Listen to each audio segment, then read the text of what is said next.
Votre invité aujourd'hui, Béatrice Rulle, Alfonso Gomez, nouveau conseiller administratif de la ville de Genève. Monsieur le conseiller administratif, bonjour. Bonjour madame. Merci d'être sur Radio Lac. C'est un grand jour pour vous puisque ce soir c'est la fameuse prestation de serment.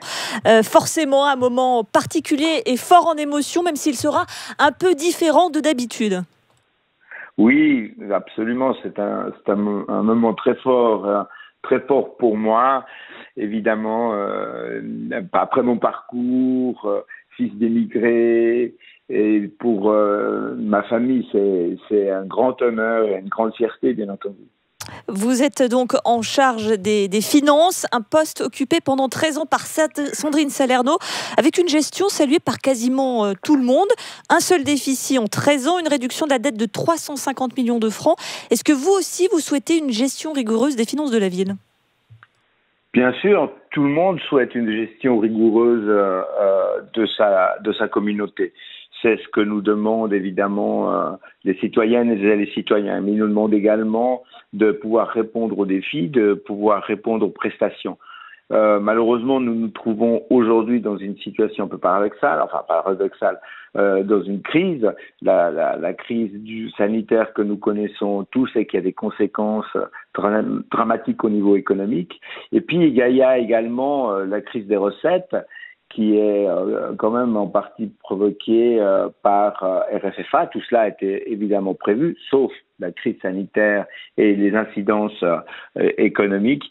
Donc, nous allons face à des lendemains quand même difficiles et il faudra, tout en tenant les cordons de la bourse, comme l'on dit, eh bien pouvoir répondre aux défis des prochaines années. On va parler simplement, Alfonso Gomez, est-ce que la ville va devoir se serrer la ceinture ? Elle devra en tout cas faire très attention sur ses dépenses, hein, c'est certain. Et il faudra certainement, à un moment donné, faire des choix. Il y a des domaines sur lesquels, évidemment, nous n'allons pas transiger de tout ce qui concerne ce qu'on appelle la justice sociale, la politique sociale, la transition écologique également, parce que c'est aussi une question de santé publique.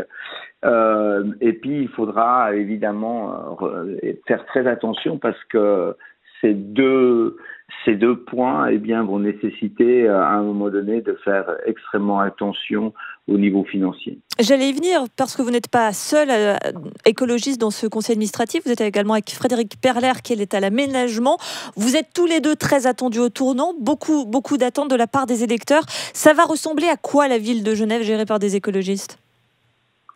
Ce que l'on espère, c'est que ça va ressembler à une ville apaisée, à une ville où les taux de pollution vont diminuer, à une ville où les prestations sociales et donc les inégalités vont diminuer. Ça fait beaucoup de promesses ça quand même. Oui, tout à fait. Beaucoup de promesses. C'est notre programme politique. C'est sur la base de ce programme politique que les Verts et les Verts ont fortement progressé, pas seulement en ville de Genève, sur l'ensemble des cantons et surtout dans des villes de ce canton. Et non seulement progressé au niveau des législatifs ou délibératifs, mais également au niveau des exécutifs. Donc il y a une attente et il nous incombe à nous de répondre dans une situation difficile à ces attentes. C'est-à-dire, il faudra rénover le bâti, prendre à bas le corps le problème de mobilité dans nos villes, de la végétalisation dans nos villes, augmenter les zones arborées, revoir les achats de l'administration, par exemple.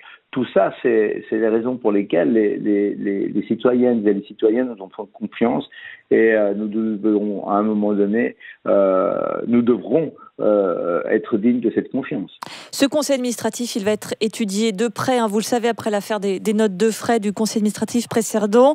Le GHI le rappelle aujourd'hui, vous occupez un immeuble de la gérance immobilière municipale, une gérance qui dépend directement de votre département. On a connu plus transparente quand même comme situation.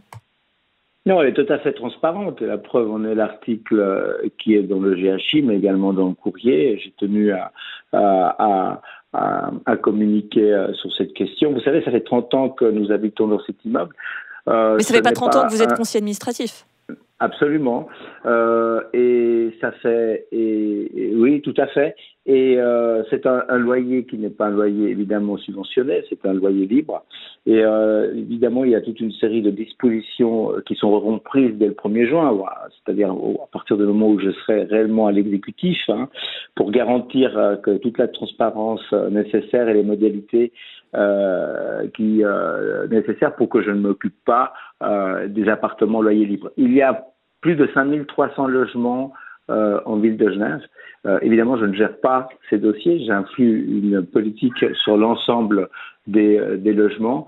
Les loyers libres représentent une petite minorité de même pas 10%.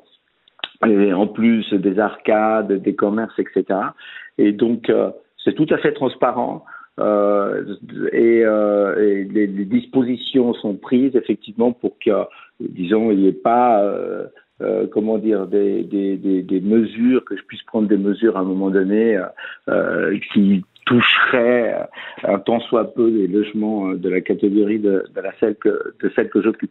Et du reste, dans les mesures prises, en toute transparence avec le nouveau conseil administratif, dès que l'on traitera des questions politiques, même pas de gestion bien entendu, mais politiques concernant les logements loyers libres, c'est mon remplaçant au conseil administratif qui s'en occupera.